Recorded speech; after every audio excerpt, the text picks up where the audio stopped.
This is the head pastor at the church chapel.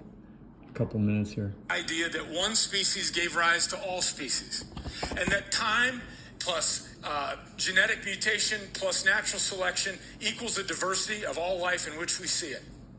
I bought it fully until I got into upper level science and I started to look at the evidence for myself.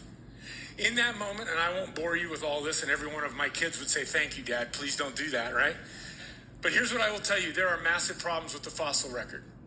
If evolution were true, you should see fossils of all kinds of intermediate states between animals that believe one arise from the other, and you just simply don't. What you find is fossil after fossil of one type of animal and another type of animal and another without intermediate states.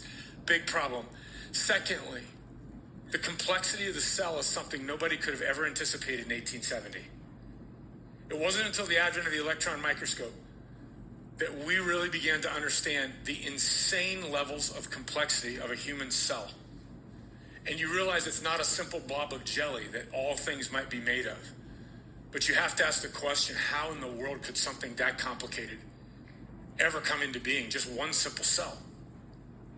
Third, complex organs are a real problem.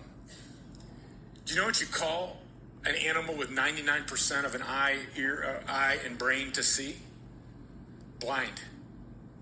Which means if you believe evolution created sight, you have thousands and thousands and thousands of species creating lenses, muscles, rods, cones, ocular nerves, and brain parts to be able to see who cannot see and confers no advantage on them. You look at these and about 4 or 5 other things that I could bore you to tears with. And I would tell you, I rejected evolution, not because of religion, but because of science. It wasn't bad religion. It was bad science. Now, I had no worldview to replace it with. I wasn't a Christian. I wasn't religious even. I didn't have anything. So I had no explanation for the world in which I was living. And I kind of existed that way. And a year or so later, I graduated with my biology degree and I went to medical school to be a doctor. And when I got there, I met a guy named Dave. And Dave was a really good guy. And Dave was a Christian.